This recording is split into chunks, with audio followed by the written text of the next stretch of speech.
Shalom, salam berkat dari kami untuk pendengar sekalian. Saat ini pendengar akan diberkati dengan program Hari Ini Harinya Tuhan bagian yang ke-8. Sebuah program rohani tentang doktrin Alkitab yang menolong kita untuk semakin tertanam dalam kebenaran firman dan bertumbuh dalam kemuliaan. Bersama hambanya, Pendeta Gilbert Lumendo, STH. Banyak orang merasa doktrin Alkitab sebagai sesuatu yang membingungkan. Tetapi tahukah saudara bahwa doktrin Alkitab intinya adalah memahami Alkitab dengan benar, dengan pemahaman yang sistematis, sehingga kita terus dapat tertanam di dalam kebenaran firman, sehingga kita terus bertumbuh di dalam kemuliaan Allah. Buka hati saudara sekalian untuk menerima berkat-berkat firman-Nya hari ini. Salah satu hal yang paling menakutkan bagi banyak orang dalam kehidupan ini adalah ketika menghadapi jalan buntu. Artinya apapun yang dia kerjakan rasanya sudah percuma, rasanya dia mau kerjakan apapun sudah nggak ada jalan lagi, sehingga banyak orang di sini lari ke seks bebas, lari ke obat terlarang, lari ke dukun, bahkan yang lebih ekstrim lagi ada yang bahkan berpikir untuk bunuh diri. Kenapa? Karena merasa jalan buntu. Nah, padahal kalau kita perhatikan jalan buntu dapat terjadi karena beberapa hal. Yang pertama karena memang keadaannya parah. Tetapi untuk itu kita tetap tidak perlu putus asa. Kenapa? Karena kita masih punya Tuhan kok. Dan Alkitab berkata pencobaan yang kamu alami tidak akan pernah melebihi kemampuanmu. Artinya apa? Kalau kita mau sabar aja, kalau kita mau berserah aja, kalau kita mau tunggu sebentar, jangan terlalu panik di waktu itu. Tetapi biarkan waktu berjalan. Saudaraku yang kasih dalam Tuhan, Allah pasti akan menolong dan membela orang yang berharap kepadanya. Berarti yang pertama, dapat saja jalan buntu terjadi karena keadaannya memang parah. Tapi kalau kita mau tunggu, kita mau sabar, kita mau berserah, pasti pada akhirnya ada jalan keluar yang Tuhan berikan. Lalu yang kedua, jalan buntu dapat terjadi karena kita memang punya pikiran yang sempit. Jadi artinya gini, setiap kali kita ada masalah selalu kita pikir, wah habis deh nih, wah hancur nih, wah udah gak ada jalan lagi, wah habis-habisan nih semuanya, wah udah deh rusak deh semuanya. Jadi memang pikiran kita sempit. Padahal Alkitab bilang apa yang benar, apa yang mulia, apa yang sedap didengar, itu yang harus kita pikirkan. Nah, kalau memang pikiran kita sempit terus, ya kan, saudaraku yang kasih dalam Tuhan, semua masalah kecil juga jadi besar sekali. Dalam rumah tangga kita pikir, wah udah gak bisa dipertahankan. Lihat anak-anak kita, wah udah gak bisa diatur, ya kan. Lihat kondisi ekonomi, udah hancur-hancuran gitu, ya kan. Tapi sebagai hamba Allah saya mau bilang, jangan punya pikiran yang sempit. Belajar berpikir yang luas, karena kita tahu kok bahwa Tuhan yang kita sembah adalah Allah yang melatih dan mendidik kita, sehingga di tengah masalah kita akan semakin hari semakin dewasa. Haleluya. Lalu yang ketiga saya pelajari, jalan buntu dapat terjadi karena sifat yang terlalu cepat menyerah. Ada orang-orang yang memang punya sifat seperti itu, nggak tangguh gitu. Jadi setiap kali ada masalah, langsung yang dalam pikirannya, udahlah percuma lah, saya udah nggak kuat lagi lah, udahlah saya nggak bisa lagi lah, gitu. Jadi terlalu cepat menyerah. Nah, saudara yang kasih dalam Tuhan, selalu saya bilang, orang yang berhasil bukan orang yang tidak pernah gagal, orang yang berhasil bukan orang yang tidak pernah menghadapi masalah, orang yang berhasil bukan orang yang tidak pernah kecewa, tapi orang yang berhasil adalah orang yang tidak pernah menyerah dalam hidupnya. Artinya apapun yang terjadi, dia tahu Tuhan yang pegang tangannya, dia tahu malaikat Tuhan mengawali hidupnya, dan dia tahu Roh Kudus akan menolong dia, dan dia tahu kasih karunia Allah akan turun tepat pada waktunya di saat kita memerlukan. Haleluya. Dan yang keempat saya pelajari, kenapa jalan buntu dapat terjadi? Karena kita hidup dalam dosa. Saudaraku yang kasih dalam Tuhan, karena itu berhenti berbuat dosa. Makin sering buat dosa, sudah menghadapi banyak jalan buntu. Anak muda pacaran, lalu apa yang terjadi? Lakukan hubungan seks sebelum nikah, hamil di luar nikah. Saudara gue yang kasih dalam Tuhan, stres, jalan buntu. Kenapa? Karena buat dosa, ya kan? Nah, suami, ya kan, sudah punya istri, selingkuh, ya kan? Lalu apa yang terjadi? Wanita itu dihamili, lalu wanita itu minta kawin, bingung setengah mati, saudara. Jalan buntu. Jadi seringkali jalan buntu terjadi karena apa? Karena dosa. Karena itu sebagai hamba Allah saya mau bilang, selama jalan kita benar, selama jalan kita lurus, selama jalan kita berkenan kepada Tuhan, pasti selalu ada jalan keluar. Tapi sebaliknya, kalau kita menghadapi jalan buntu karena dosa, ingat, bukan berarti kita harus binasa. Bertobat, berbalik kepada Tuhan, minta pengampunan dari Tuhan. Pasti Allah yang penuh dengan kasih karunia rahmat akan selalu memberi jalan keluar bagi orang yang percaya kepadanya. Haleluya. Selamat datang dalam program kita. Hari ini harinya Tuhan, sebuah program rohani yang kembali mengingatkan kepada kita betapa pentingnya kita menjadikan firman Tuhan sebagai dasar keseharian hidup kita. Karena selama kita jadikan firman Tuhan sebagai dasar keseharian hidup kita, langkah-langkah ke depan kita penuh dengan kepastian, kemenangan, berkat, mujizat, dan perkara-perkara yang besar. Haleluya. Dan dalam program ini kita sedang membahas tentang kepastian jalan keluar, karena Yesus memanggil kita yang percaya sambil berkata, "Mari hai kamu yang letih lesu dan berbeban berat, aku akan memberi kelegaan kepadamu."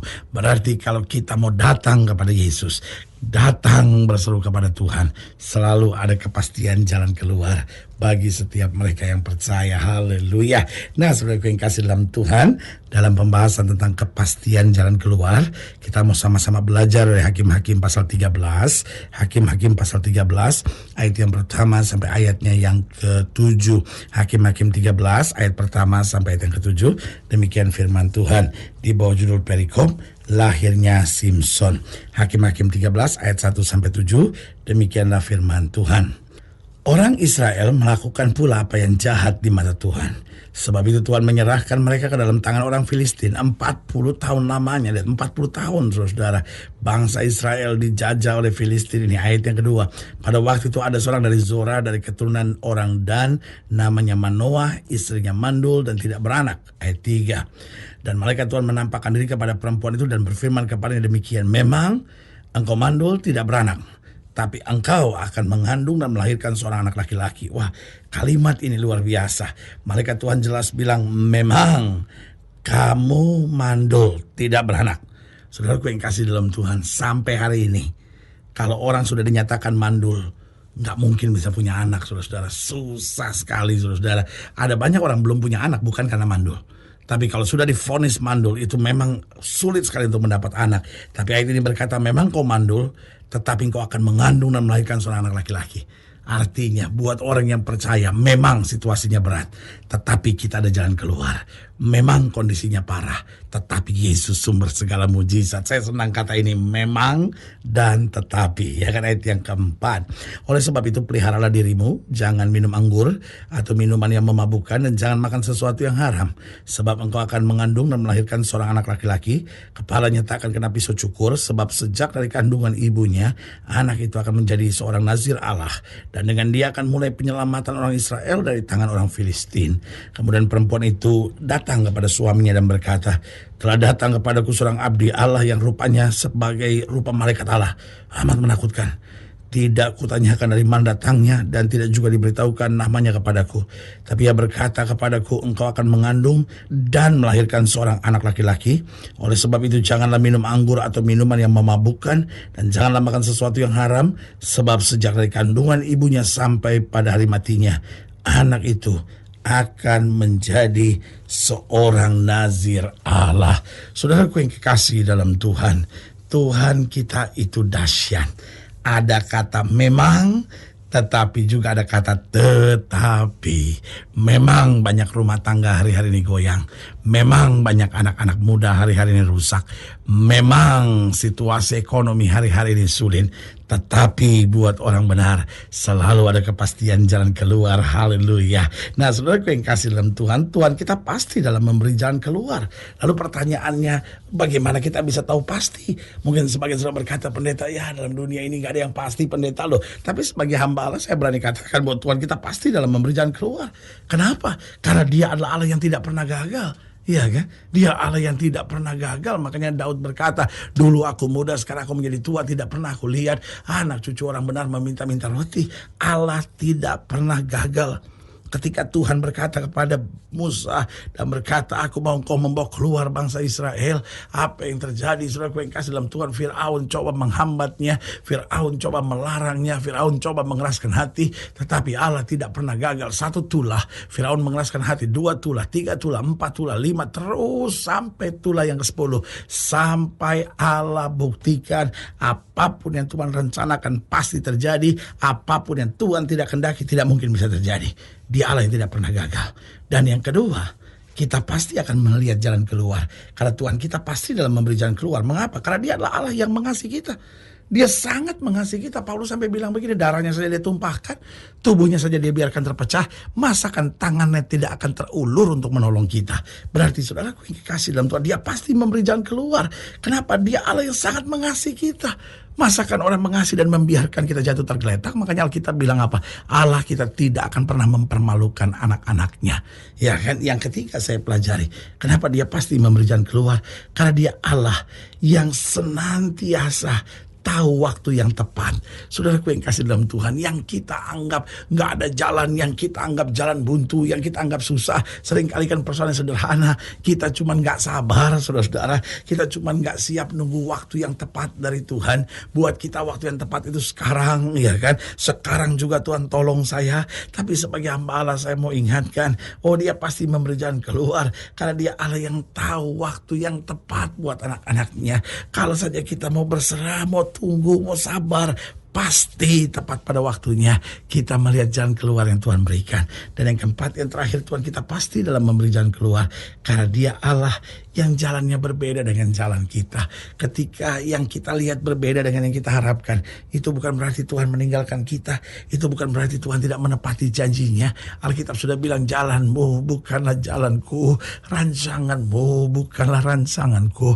Berarti saudaraku yang kasih dalam Tuhan, Allah punya sesuatu yang jauh lebih baik buat kita. Karena itu kalau engkau sedang menghadapi masa-masa yang sukar hari-hari ini, jangan pernah bilang ini jalan buntu, tetapi imani ini jalan Tuhan yang saya belum mengerti, tapi pada akhirnya saya tahu ini yang terbaik yang Tuhan sedang siapkan buat saya. Haleluya. Saudaraku yang kekasih dalam Tuhan, jika saudara yang dilayani lebih jauh, hubungi kami melalui telepon, hubungi kami melalui surat, kunjungi website kami. Karena kami ada untuk membawa Bapak Ibu sudah senantiasa lebih dekat pada Tuhan dan mengalami kasih kuasa mujizat yang luar biasa. Haleluya. Secara khusus melalui program ini juga saya mau berdoa buat setiap saudara yang sakit, setiap saudara yang berbeban berat. Karena saya percaya bahwa bagi Allah tidak ada perkara yang mustahil. Nah, saudara yang didoakan secara khusus, boleh taruh tangan kanan saudara di dada dan kita akan berdoa. Mari kita berdoa. Bapa, dalam nama Yesus, hamba doa buat yang sakit, hamba doa buat yang berbeban berat, hamba doa untuk setiap mereka sedang menghadapi masa-masa yang sukar. Karena Bapa percaya bahwa bagi Allah tidak ada perkara yang mustahil. Bapa, hamba berdoa di dalam nama Yesus, Tuhan jamah yang sakit, Tuhan sembuhkan, yang lemah Tuhan kuatkan, yang susah Tuhan hiburkan, yang jatuh Tuhan angkat, sehingga hari-hari yang penuh kemenangan boleh berlaku. Bapa, hamba juga doa buat mereka yang taruh tangan kanannya di dada, yang mungkin hari ini sedang menghadapi jalan buntu. Hamba berdoa di dalam nama Yesus, yakinkan kami bahwa Allah kami tidak pernah gagal, Allah kami sangat mengasihi kami, Allah kami tahu waktu yang tepat, dan Allah kami jalannya berbeda tetapi selalu lebih baik. Di dalam nama Yesus kami berdoa. Haleluya. Amin. Saudaraku yang kekasih dalam Tuhan, kita sudah berdoa. Ingat, Allah tidak pernah lalai menepati janjinya. Inilah saatnya buat kita untuk bangkit, bersemangat, bersukacita dalam menghadapi segala perkara. Karena kita tahu Yesus hidup, Yesus berkuasa, dan selalu menyediakan yang terbaik buat anak-anaknya. Doa saya menyertai saudara. Sampai berjumpa pada program berikut, dan jangan lupa jadikan hari ini harinya Tuhan. Haleluya.